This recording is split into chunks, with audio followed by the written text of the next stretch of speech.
Good morning, students, my friends, my colleagues, all teachers, sisters, and brothers. We are going to learn today. Today we are going to learn English grammar adverb. मित्रांनो, आज आपण इंग्रजीची आपली जी तासिक आहे, मागच्या 2 तासिकेमध्ये आपण part of speech बघितलं, ज्यामध्ये noun, pronoun, त्यानंतर ॲडजेक्टिव्ह आणि व्हर्ब आपण अभ्यासले. आजच्या तासिकेमध्ये आपण तिसरा जो आपला भाग आहे, त्या तिसऱ्या भागाकडे आपण जाणार आहोत आणि आज आपण ॲडव्हर्ब जो आहे ॲडव्हर्ब आपण बघणार आहोत. म्हणजे जे काही अविकारी शब्द जे आहेत, अविकारी शब्द आपण या ठिकाणी जे 4 आहेत ते 2 तासिकेमध्ये आपण पूर्ण करणार आहोत. तर आजच्या तासिकेमध्ये आपण सुरुवातीला ॲडव्हर्ब जे आहे क्रिया विशेषण याबद्दल बघूया. चला, तर याची व्याख्या काय आहे, डेफिनेशन काय सांगते याची, तर ॲन ॲडव्हर्ब म्हणजे काय, क्रिया विशेषण. An adverb is a word that modifies a verb an adjective or another adverb. म्हणजेच काय, वाक्यामधलं जे काही क्रियापद आहे त्या क्रियापदाबद्दल किंवा इतर शब्दाबद्दल त्या ठिकाणी विशेष माहिती सांगितली जाते. म्हणजेच काय, जो क्रियापदाला आणखी विशेष केलं जातं त्याला मोडिफाय केलं जातं. तर असा मोडिफाय करणारा किंवा विशेष माहिती सांगणारा जो शब्द असतो त्या शब्दाला या ठिकाणी ॲडव्हर्ब म्हणजेच क्रिया विशेषण म्हटलं जातं. म्हणजेच काय, तर ती जी क्रिया आहे, तो व्हर्ब आहे, तो त्या ठिकाणी कुठे घडला, कसा घडला, कशा प्रकारे घडला, किती वाजता घडला, किती वेळा घडला, असं सांगणारा जो शब्द असतो त्याला इंग्रजीमध्ये ॲडव्हर्ब असं म्हणलं जातं. तर या ठिकाणी आपण एक्झाम्पल बघूया. स्लोली हळुवारपणे, फास्ट वेगाने, हिअर येथे, देअर तेथे, नाऊ आता, टुडे आज, सून लवकरच, त्यानंतर ऑलवेज नेहमी, ऑफन कधी कधी. अशा प्रकारे या ठिकाणी क्रियापदाबद्दल विशेष माहिती सांगणारे जेवढे काही शब्द आहे इंग्रजीमध्ये या सर्वांना ॲडव्हर्ब मानलं जातं. आता हे झालं डेफिनेशन, त्याचे उदाहरणं आपण बघितलेले आहेत. आता आपण या ठिकाणी ॲडव्हर्ब क्रिया विशेषणाचे जे काही प्रकार आहेत ते बघूया. टाइप्स ऑफ ॲडव्हर्ब म्हणजे या ठिकाणी हे जे विशेषण आहेत क्रिया विशेषण यांचे सुद्धा प्रकार पडतात ते बघूया. पहिला आहे ॲडव्हर्ब ऑफ मॅनर, रीतिवाचक. म्हणजे ती क्रिया कशी घडली, घडण्याची जी रीत होती, ती रीत म्हणजे पद्धत कशी होती, ते क्रिया कशी घडली ते दाखवणारे शब्द असतात इंग्रजीतले, ते सर्व असतात ॲडव्हर्ब ऑफ मॅनर, रीतिवाचक क्रिया विशेषण अव्यय. आता अव्यय म्हणजे काय, ज्यांच्यामध्ये लिंग वचनाचा काहीही परिणाम त्यांच्यावर होत नाही, ते बदलत नाही. मग हे शब्द कोणकोणते आहेत बघा. क्रिया कशी घडली, तर हळुवारपणे स्लोली, वेगाने घडली फास्ट, त्यानंतर ब्रेवली धाडशीपणाने, है की नाही, हॅपीली आनंदी आनंदाने, सॅडली दुःखाने, क्विकली लवकर, अशा प्रकारे, किंवा झटक्यात एका झटक्यात. तर अशा प्रकारे slowly, fast, bravely, happily, sadly, quickly हे सर्व जे शब्द आहेत हे रीतिवाचक क्रिया विशेषण अव्यय म्हणजेच काय, तर ॲडव्हर्ब ऑफ मॅनर यांना असं आपण म्हणतो. याचं आपण एक्झाम्पल बघूया. For example, she runs fast, she runs fast. तर या ठिकाणी बघा क्रियापद आहे, व्हर्ब काय आहे, रन, रन म्हणजे पळणे. तर या ठिकाणी कशी, वेगाने, ती वेगाने पळते.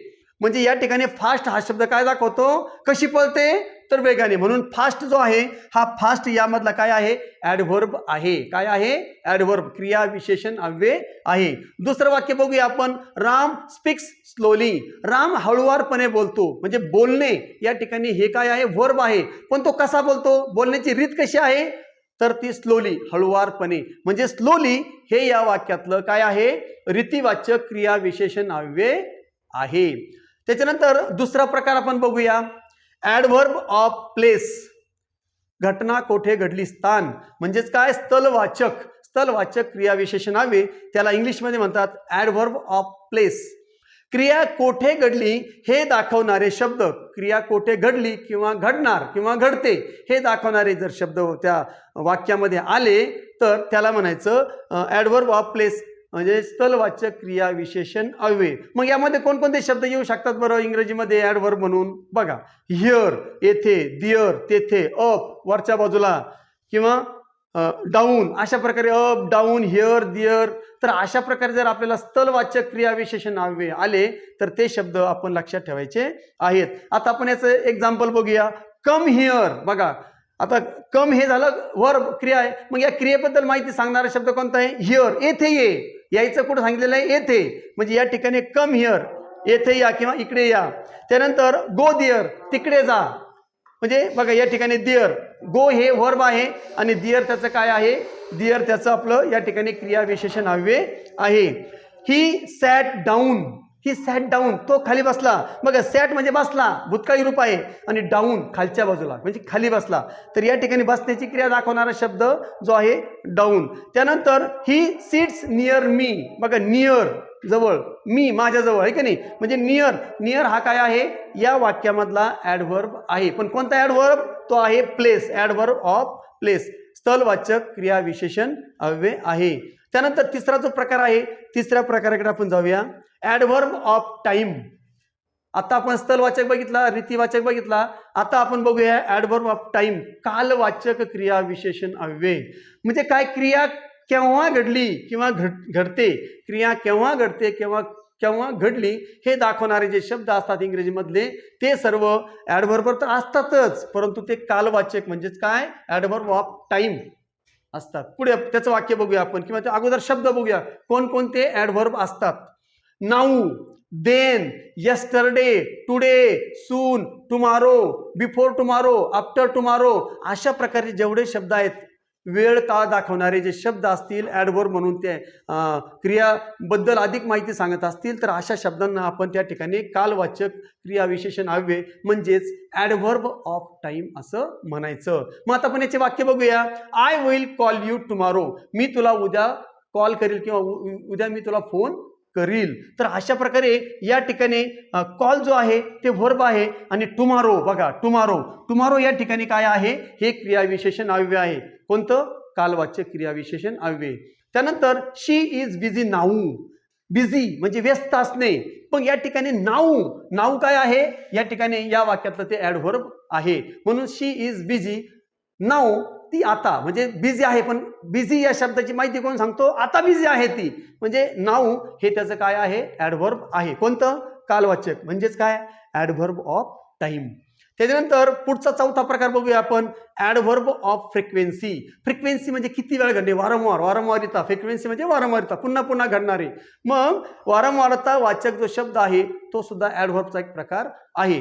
मग या ठिकाणी क्रिया किती वेळा घडली, पुन्हा पुन्हा घडली, एकदा घडली, दोनदा घडली, तीनदा घडली, किती वेळा घडली हे दाखवणारे जे शब्द असतात ते ॲडव्हर्बचे कोणता आहे? ॲडव्हर्ब ऑफ फ्रिक्वेन्सी, वारंवारता वाचक क्रियाविशेषण अव्यय असतात. मग असे शब्द कोणते होऊ शकतात? ऑलवेज, नेव्हर कधीच नाही, ऑलवेज नेहमी, ऑफन कधी कधी, आणि ट्वाईस दोनदा, ट्राईस म्हणजे तीनदा, अगेन पुन्हा, अगेन अँड अगेन पुन्हा पुन्हा. तर अशा प्रकारे जर या ठिकाणी क्रिया किती वेळा घडली दाखवणारे शब्द जर आले असतील तर त्यांना या ठिकाणी आपण ॲडव्हर्ब ऑफ फ्रिक्वेन्सी असं म्हणायचं आहे.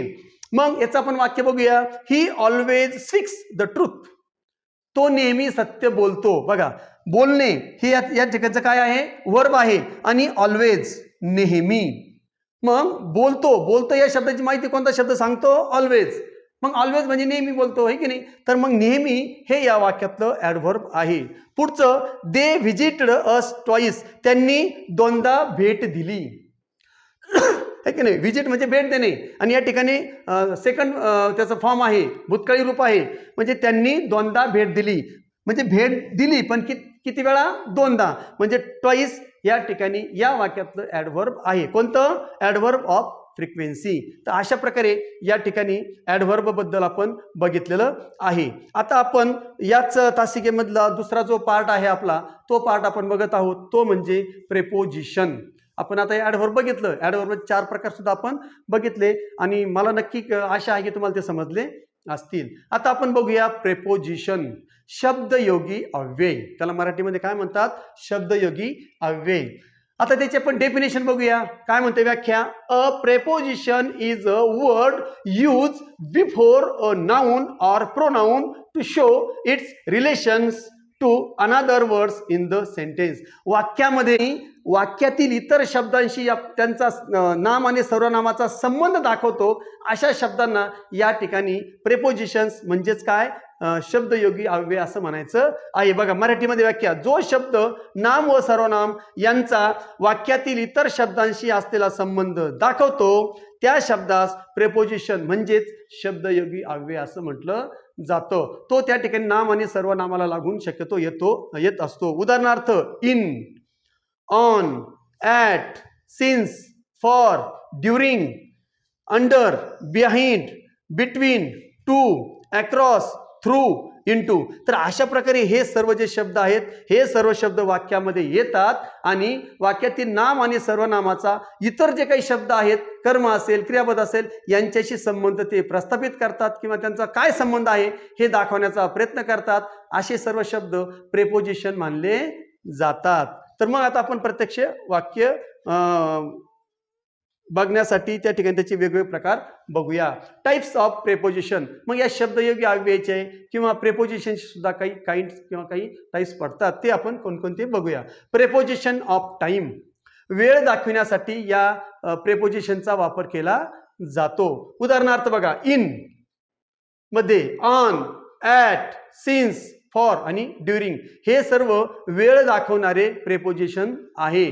तर मग त्याचं वाक्य बघूया. My brother's birthday is in March. बघा, इन म्हणजे माझ्या भावाचा वाढदिवस मार्च मध्ये आहे असं या ठिकाणी वाक्यात दाखवतो. मध्ये, मार्च मध्ये म्हणजे या ठिकाणी भावाचा, माय ब्रदर्स बर्थडे आणि इन, मार्च आणि माझ्या भावाचा बर्थडे यांचा संबंध इन या शब्दाने दाखवला जातो. म्हणून इन हे या वाक्यातलं प्रेपोजिशन आहे. त्यानंतर दुसरं वाक्य बघा. माय कॉलेज स्टार्ट्स ॲट 11 AM. माझं कॉलेज, माझं महाविद्यालय 11 वाजता सुरू होते. तर अशा प्रकारे या ठिकाणी ॲट 11 वेळ दाखवलेला आहे. ॲट 11 आता ॲटचा अर्थ कडे पण होतो, पण या ठिकाणी वेळेचा संबंध आलेला आहे. म्हणजे वाजता या ठिकाणी 8 वाजता सुरू होते. म्हणजे ॲट जे आहे वेळेच्या अगोदर या ठिकाणी आलेला आहे. तर ॲट यामधलं काय आहे? प्रेपोजिशन आहे. Preposition of time. चला, दुसरं जे प्रकार आहे प्रेपोजिशन ऑफ डिरेक्शन किंवा डायरेक्शन.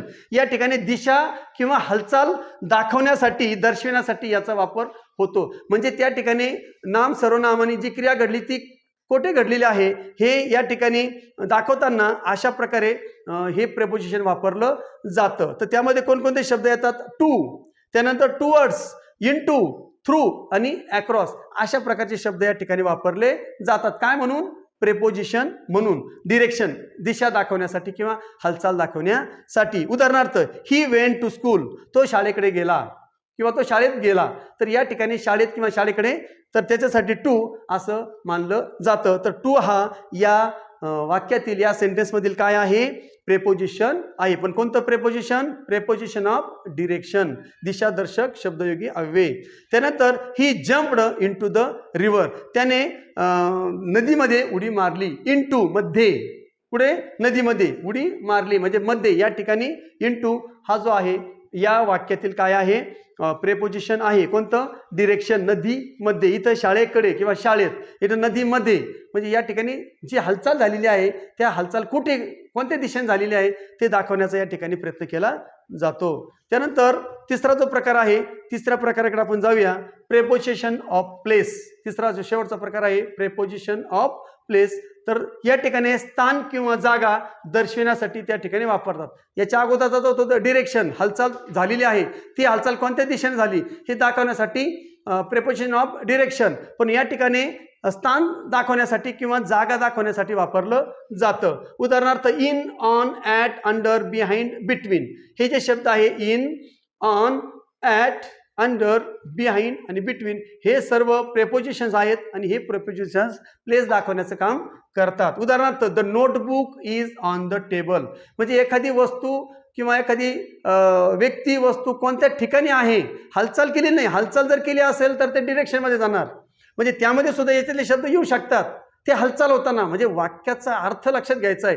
जर हालचाल झाली असेल दिशेनं तर त्या ठिकाणचा तो आहे उपप्रकार जो आहे तो प्रेपोजिशन ऑफ डिरेक्शन. परंतु या ठिकाणी एखादी वस्तू कुठे ठेवलेली आहे, कुठं आहे, व्यक्ती कुठं आहे हे दाखवण्यासाठी या ठिकाणी प्लेस दाखवली जाते. फक्त प्लेस दाखवली जाते. मग ती दाखवण्यासाठी या ठिकाणी जे प्रेपोजिशन येतात, शब्दयोगी अव्यय असतात ते या प्रकारामध्ये मोडतात. Preposition of place. दोन्हीमधला डिफरन्स लक्षात घ्या. The notebook is on the table. वही टेबलावर आहे. बघा, मग एखादी वस्तू कुठे आहे ते दाखवले, स्थान दाखवलेलं आहे म्हणजे ऑन. तर या ठिकाणी ऑन हे काय आहे, प्रेपोजिशन ऑफ प्लेस आहे. म्हणजेच या ठिकाणी फक्त हालचाल दाखवली नाही, ती वस्तू त्या ठिकाणी आहे. The dog is under the table. कुत्रा टेबलाखाली आहे. मग या ठिकाणी ऑन आणि अंडर हे दोन जे आहे फक्त प्लेस दाखवतात. त्या ठिकाणी ती वस्तू जी आहे ती वस्तू कोणत्या ठिकाणी आहे किंवा ते जे काय कर्ता आहे त्या कर्त्याबद्दल या ठिकाणी माहिती सांगितलेली आहे. तर ती माहिती या ठिकाणी ते कोठे आहे हे दाखवण्याचा प्रयत्न केलेला आहे. अशा प्रकारे ऑन आणि अंडर हे प्रेपोजिशन ऑफ प्लेस आहेत. तर आजच्या या आपल्या तासिकेमध्ये जे आहे ते आपण कोणकोणत्या गोष्टी बघितल्या, तर आपण दोन गोष्टी बघितल्या. एक बघितलं आपण ॲडव्हर्ब क्रियाविशेषण अव्यय आणि दुसरं बघितलं आपण शब्दयोगी अव्यय. आपण ॲडव्हर्बचे 4 प्रकार बघितले आणि प्रेपोजिशनचे मात्र 3 प्रकार आहेत. ते तिन्ही प्रकार आपण बघितलेले आहेत. सोपं आहेत, शब्द जरी रिपीट आहेत, पण त्या ठिकाणी लक्षात ठेवायचं आहे की तो जो उपप्रकार आहे तो उपप्रकार या ठिकाणी अर्थानुसार घ्यायचा आहे. तर आशा करतो की या ठिकाणी तुम्हाला ॲडव्हर्ब, टाईप्स ऑफ ॲडव्हर्ब, त्यानंतर प्रेपोजिशन आणि टाईप्स ऑफ प्रेपोजिशन हे समजलं असेल. तर त्या ठिकाणी व्हिडिओ जर आवडला असेल, तासिका आवडली असेल तर नक्की लाईक करा आणि आपल्या मित्रांना शेअर करा. चॅनलला सबस्क्राईब करायला विसरू नका. पुन्हा भेटूया. जय हिंद, जय महाराष्ट्र.